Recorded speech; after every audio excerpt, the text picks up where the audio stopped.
Yo, what up? What up? Good morning. I want to talk about negotiating wholesalers, rehabbers, anyone who's going direct to direct to seller.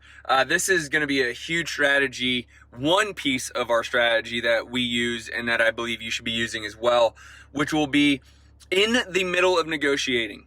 If you are getting the feeling that the seller is not really on your page, the numbers you're talking about, they don't really believe that you're going to have to put in as much rehab that you're mentioning and redoing their kitchen or their roof or their pool or whatever, and you're kind of getting this feeling like you're not really on the same page.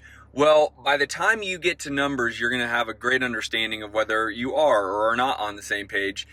And if they balk at your number, one of the best strategies we have used and continue to use, and I really encourage you to use as you are going direct to seller, is if they balk at your number, let's just say you offer up, 200,000 and they really want 225 or 215 or whatever.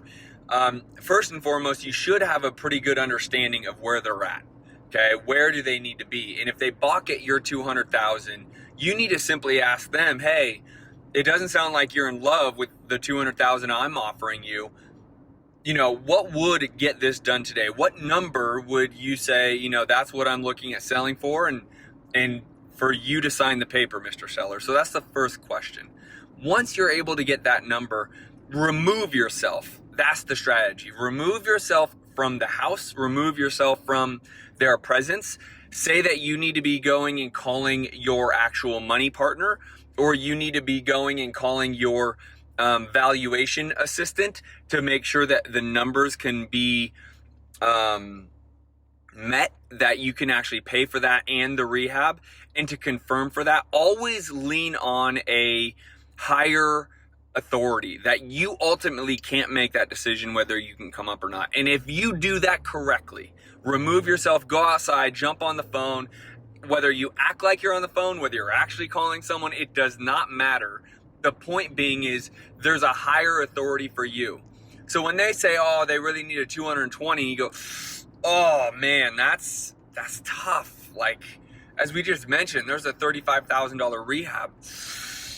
All right, here's what I'm going to do, Mr. Seller. I'm going to go outside. I cannot promise we can get there. I am for sure comfortable at 200,000. I'm going to go outside. I'm going to call my money partner, see if we can get there. And then I need to call my valuation assistant to make sure that the budget really is what we are viewing to be the correct budget. And from there, Mr. Seller, I'll be able to figure something out. So if you can excuse me, I'm going to go make a call or two and go from there. But I'll tell you now, let's not get your hopes up. $200,000 is the offer.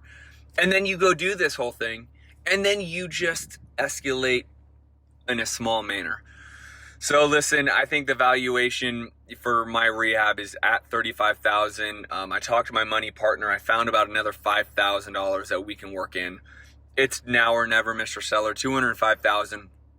That's really where we need to be, and go from there. What I will tell you is that then if you pull away at $205,000 after you made those two calls and say, this is obviously you're not really looking to sell because this is absolutely the highest number we can give you, and you pull that away from them, they will stop you. And their number will go from 220 down to 210 or maybe 215. They'll say, well, can you get to 210? Can you get to 210?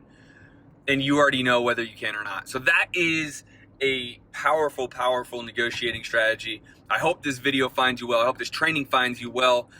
We use that every single day in our business, and it continues to work as a negotiating strategy. So I look forward to seeing you guys on the next video. Have a great day. Peace.